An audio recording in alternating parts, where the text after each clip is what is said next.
Eye on You. We are going to continue our discussion on should vaccines be mandatory.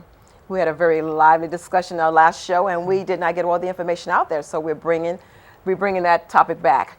We have joining us today, though, we have young kids. In our last show, we had college-age students, and they did a phenomenal job. But we've got some young ones today, I think ages 11 and 12, and if I'm wrong, they will correct me, especially if I got it younger than what they are. So anyways, I've got here on the end, the young lady is Selma Martinez. And Selma, you are 11 years old? 12. See, I told you. She is 12 years old. I am so sorry. All right, so Selma is 12. Selma, what would you like to be when you grow up? I would like to be a scientist or a surgeon. Oh my gosh, we've got great students here today. We're going to get some information. You guys are going to learn something today, okay? Welcome, Selma. Okay, and the young man we have here today is Robert Sadie. And Robert, how old are you? I am 11 years old. Did you notice I didn't try to guess because I would have said 10? All right, so you're 11 years old. Okay, and what grade are you in? I am in the 6th grade. 6th grade? Wow, and what would you like to be when you grow up? When I grow up, I'd like to be a mathematician. Oh my God, scientist, math, oh my, this is awesome, guys. Dr. Brown, I am going to turn it over to you. You introduce your panel, okay, and we'll get started, okay? Well, thank you very much. First, we'll start here with Mark Vafiadis, and I think he wants to tell us a few things about himself. Yes, I'm chairman of the Republican Party of Los Angeles County, and also my day job, I work for a large healthcare provider as an administrator. Wonderful. And here we have Dr. Renee Dorr. Yes, hi, my name is Dr. Renee Dorr, and I have 2 teenage sons, and I basically, I'm a mother. That qualifies you for our discussion today. Because today we're going to talk about vaccines and should they be mandatory. Yes. And that's especially an important question for our young people. So we're going to start here with Salma, and let's hear your thoughts on requirements for vaccination. I think it should be mandatory because myself, I think that I wouldn't want to be sick, so I would like to get vaccinations more and more because if polio or like another virus or disease comes back, I wouldn't want to get sick. Okay. And Robert, what were your thoughts on? I believe that they should be mandatory because, like Salma said, if the diseases ever come back to America, we'll be ready to fight back against them. Okay, so both young people say yes to vaccines. That's interesting. Well, I wanted to take this opportunity to turn to our audience. We've received a few questions from folks on this issue, and I thought I'd share with you and get your responses. So we heard from Susie from Chino Hills, who is pro-vaccine, and she has a question for our panel. She says, I'm a mom who helps volunteer at my son's school, and my son often has many friends over at our home. I know that at least one of his friends is not vaccinated. I want to respect his parents' choices, but I'm also concerned about the child's safety. Should I consider having a conversation with his friend's parents, or is it just none of my business? So it really raises the question about privacy and individual freedoms versus concerns for public safety. I'm going to turn back to you, Mark. Well, I mean, frankly, I think if her children are vaccinated, she's probably okay. Generally, if you're vaccinated, I think it's in the 90th percentile that you won't get the sickness. So it might be a little out there to not want your kids to deal with kids that aren't vaccinated, or even to have that conversation with the mother. It could get a little touchy. So I would say probably not. Yeah, and well, to phrase it a little differently for you, Selma, would it influence your friendships if you learned that some of your friends chose not to be vaccinated? Well, no, because if I was vaccinated, I would be fine because I know I wouldn't be, since I was vaccinated, I wouldn't get the sickness so easily. Yeah. So I think I'll be fine. You'd be okay. Yeah. Huh? What do you think, Robert? I'd say it's none of your business. I'd say that since I'm vaccinated, because I'm going into 7th grade next year, I have to be vaccinated. Since I'm vaccinated, I'm okay. not going to catch that disease. And Dr. Doris, it's stepping over the line for a parent to approach another parent and say, you know, I'm concerned your child isn't vaccinated. Well, now that it's an issue, now that we hear about it in the news, now we're all going to talk about it. So, of course, she wants to say something. And I say, go ahead. Go ahead and say something. You are concerned. She has every right. But the other mother, on the other hand, also has her rights why she's going for the con side. And that issue should be between a well-informed doctor, somebody open-minded, and the patient. Okay? Yeah. That's I'm just wondering if it would cause some kind of, problems in the friendship, or It's okay. as Robert said, Work mind it your own out. business. Well, we've got another viewer here, Lupe, who's in the 7th grade, in fact, and she's from Corona, and she says she's neutral on vaccines. She's neither for or against vaccination being required. And her question for our panel is, my mom and dad vaccinated me and my sister, but are worried that the drug companies only want to vaccinate people now because it makes them money. Should the drug companies not be allowed to profit off vaccines? If it's mandatory, should they then be free? Well, we have among the best healthcare and drugs in the world, and it's because there's a profit motive. If there's no incentive for drug companies to make money, why would they bother coming up with these great drugs and great immunizations?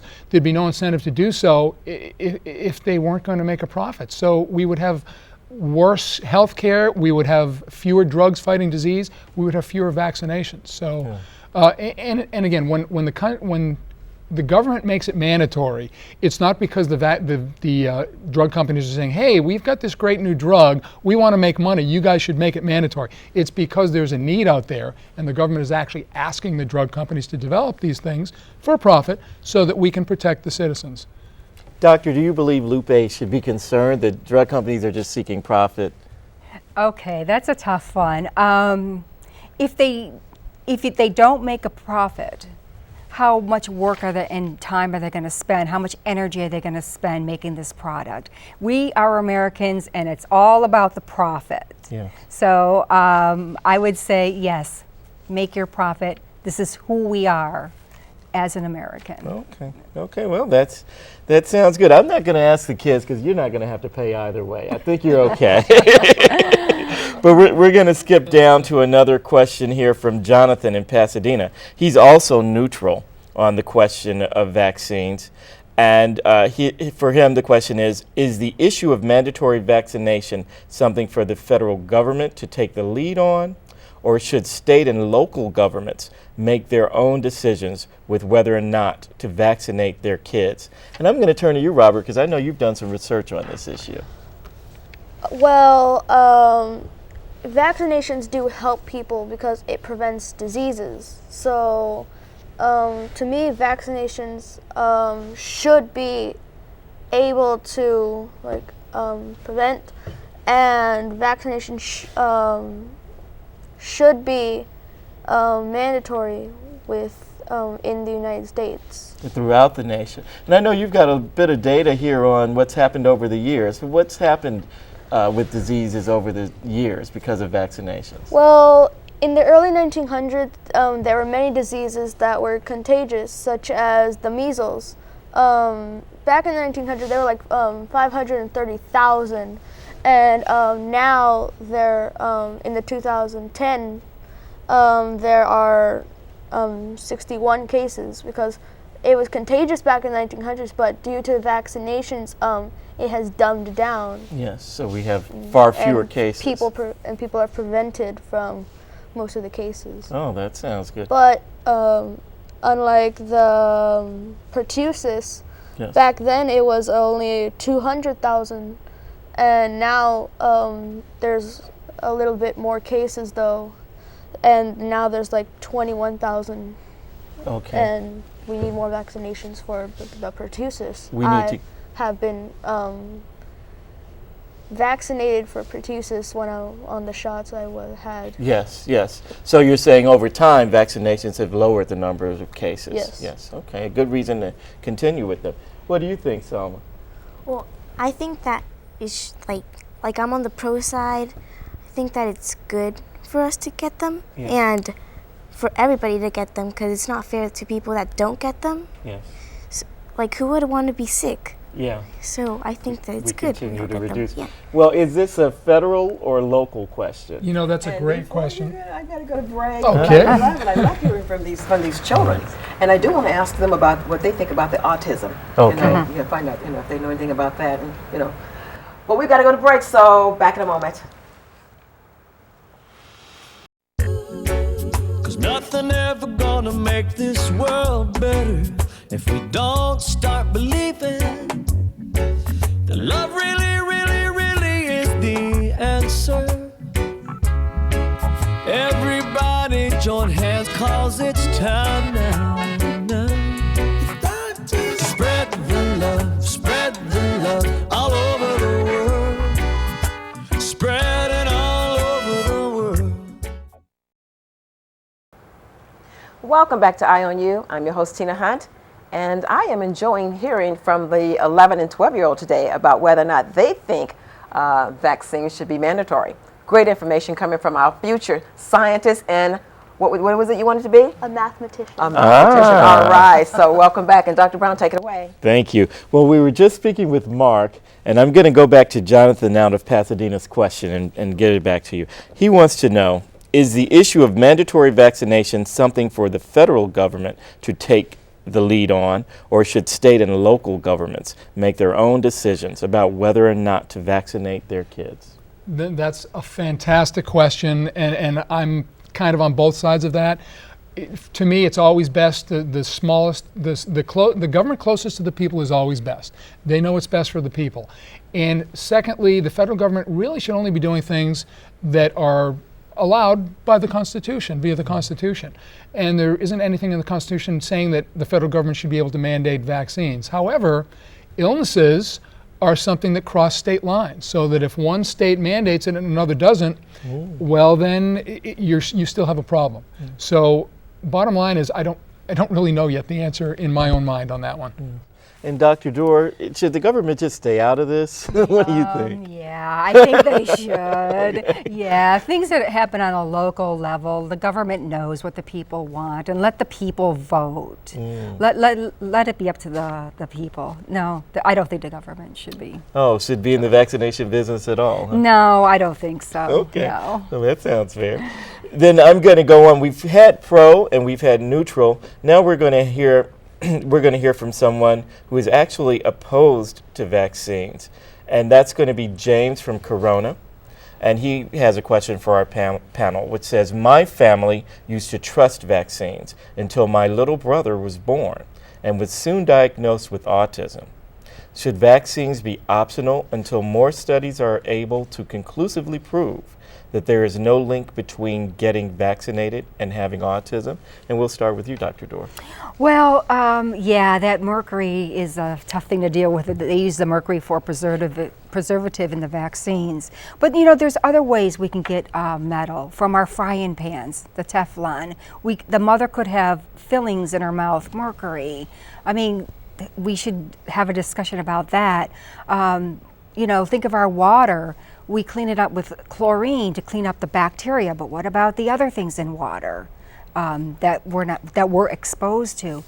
So there's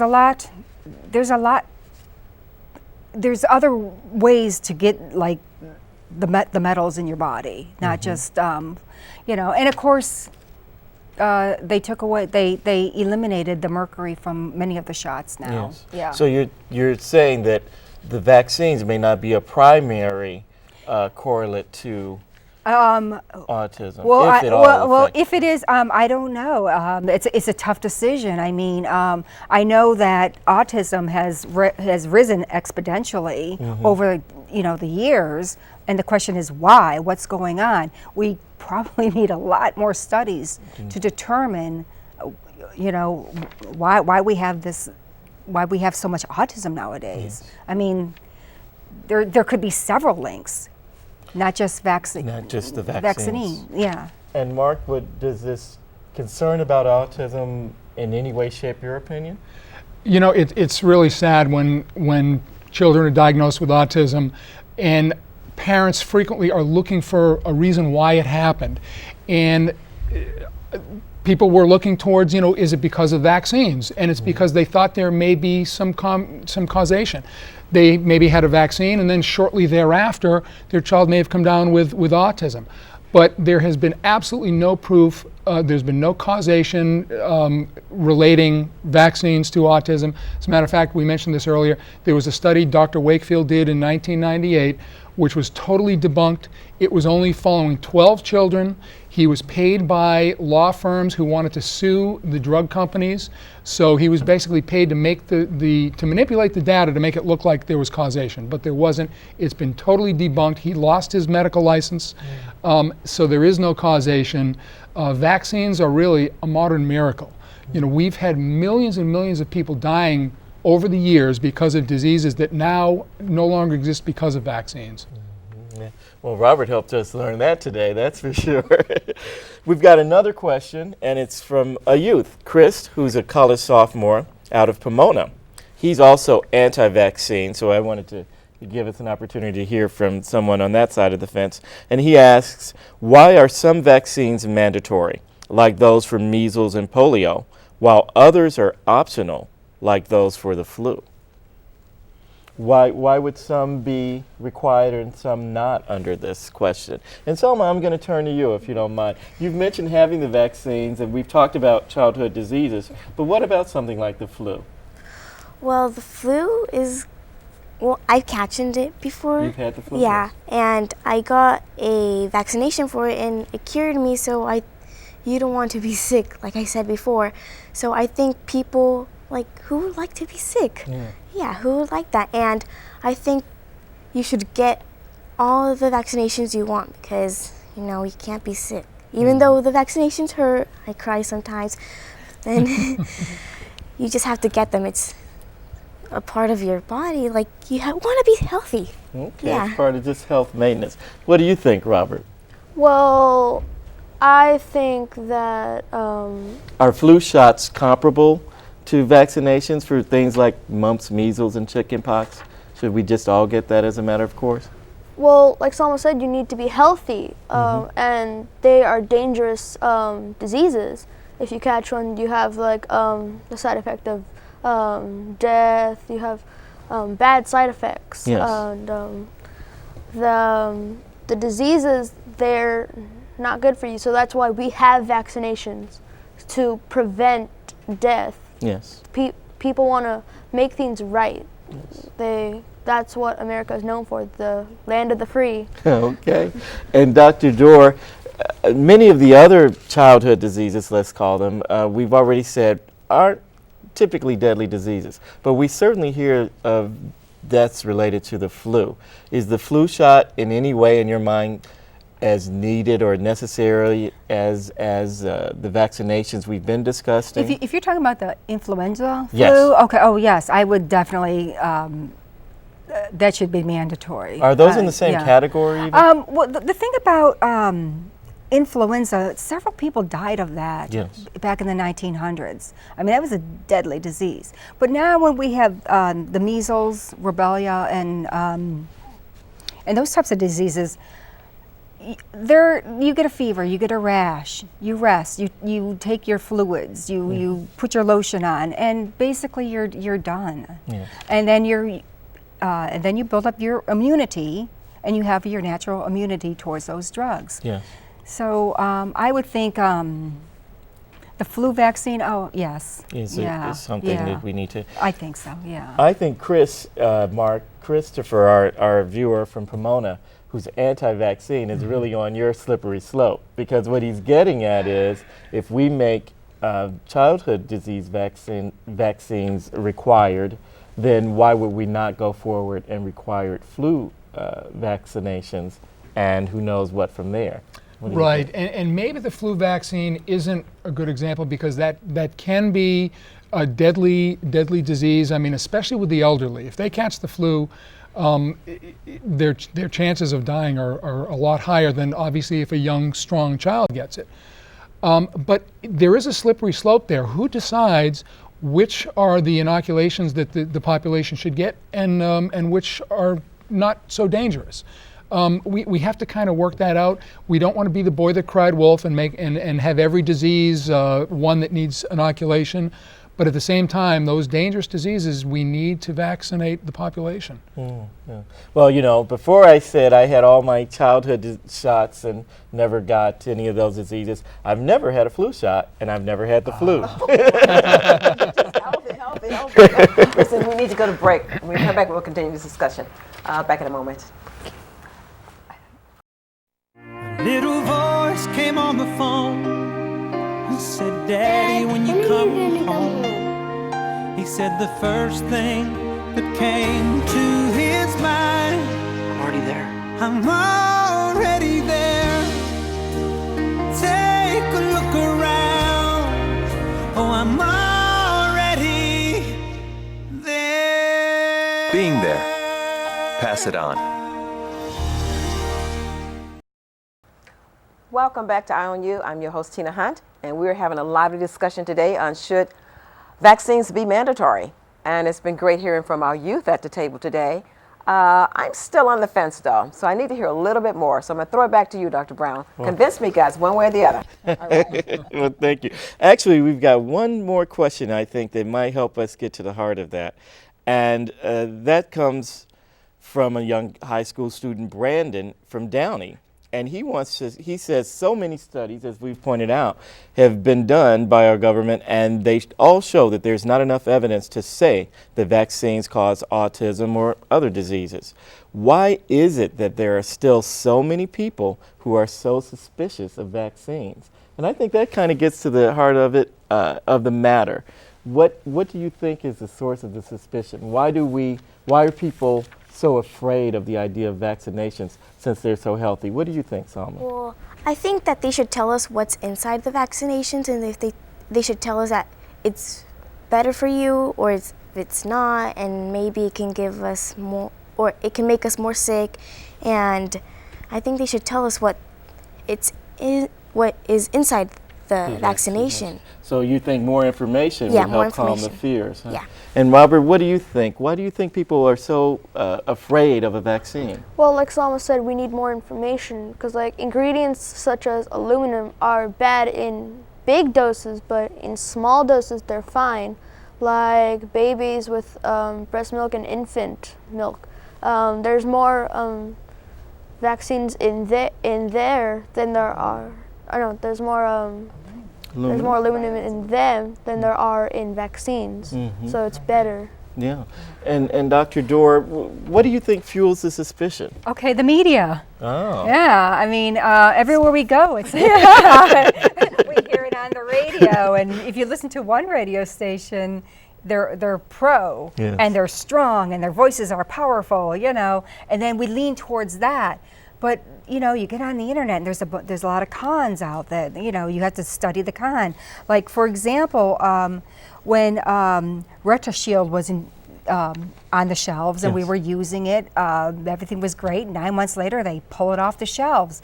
Well, that's scary. Yes. I mean, everyone's scared of this. Like, well, what if the vaccine I'm using now is going to be pulled off the shelf pretty soon? Yes. I mean, it's just scary, Yeah. and I think people are scared. Okay. Okay. And what do you think fuels the suspicions? And is suspicion a healthy thing, Mark? Suspicion is a healthy thing. I think, I think though, what fuels the suspicion in this case is that frequently people get vaccinations for their children, and then their children get sick. But if they hadn't got the vaccination, they probably would have gotten sick anyway. So they're always looking to blame something for what happened. But there's no causation. They may have also seen that their child was drinking Coca-Cola and then got sick, but does that mean that the Coca-Cola caused the sickness? There's no causation. I don't think so. Okay. Well, we've had a lot of discussion today. I want to hear where everyone lands. Are you for, against, or neutral? Has anything here influenced your opinion, Salma? Well, I was for before, Yeah. and now I think I'm on the neutral side. Oh, really? Yeah. What put you on the neutral side? Well, because I also want to know more information Yeah. of the vaccinations. I want to know what's going inside me. You want to know what? I think you convinced yourself on that one. Was it something we said? And Robert, where would you put yourself? I'm still on the 4 side because it's good for you. It makes you healthier. So I'm still on the 4 side. Yes. Haven't changed my mind about it. I think. If you don't mind, I'd ask you, doctor, if you met with a client and he or she was debating on vaccinating their child or themselves, what would you say? You know, I would think that since the majority of the people are being immunized, well, then that few who are not, well, they're going to be protected by that community they're going to be immune. The Yes. herd immunity Yes. will take place. Yes. So if somebody didn't want to be vaccinated, it's their choice. It truly, truly is. Yeah, and they'd Yes. probably be okay. Yes, yes. And Mark, where does that leave you today? Well, I think that immunization through vaccination is really kind of a miracle that we have that technology. Over the years, millions and millions of people have died from diseases that now have been eradicated because of that. We mentioned different diseases in the past. Another example, the Asian flu in the 50s started ramping up. Many people were dying from that. We had the technology, we developed immunization, and we were able to eradicate that. 70,000 people died in the United States before that happened. It would have been a lot more had we not eradicated that disease through vaccinations. And if we didn't keep up with vaccinations, that's an interesting point. Could we possibly see a rise to those kinds of numbers again? Yeah, we do have to keep up with the vaccinations. We truly do. Especially now, our world is getting smaller and smaller. You know, with our travel, we do have to keep up. Yeah, we need to know what's going on here. But then it's still, should it be mandatory? You know, we always have to get back to that question, requiring us to come in and have a vaccination. Do you want your teacher to tell you, you must go get vaccinated, Salma? No. But if she scares you. So you don't know how you feel about the mandatory part of it all, huh? Yeah, because that last question got me thinking about the information. Yeah. We want more. Yes. Yeah. I'm going to ask you, doctor, where do you stand now? I know you came in. I neutral. stand I came in neutral. firmly in the middle, Tina, and I'm staying there. I love it because you know what? I'm with you. I wanted to go one side or the other, and for a while during the discussion, I was leaning for, but now I've got to process all the information. So give me some time. You know, we'll have to do another show. Okay. All right, and then maybe then I will have decided exactly where I am. But I love the information that both these young people gave out. Let's give them a little hand. Right Thank here. you so Great much. job. Thank you. Good job. Wonderful, Good job. wonderful job. Great having you guys. I think that's all the time we have for this show. So until next time, we'll see you. Bye.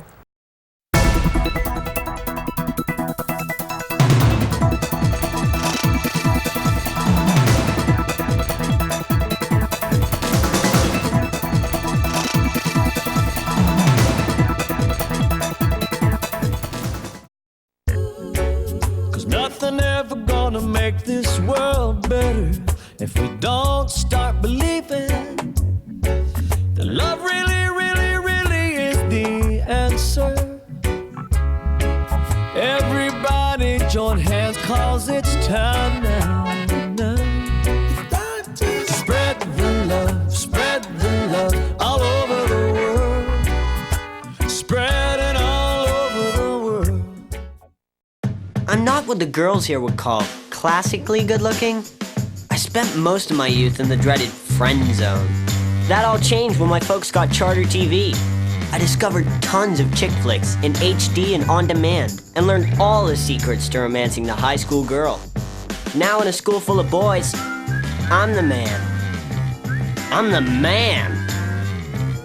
Get Charter TV starting at $29.99 per month. Charter, make way for more.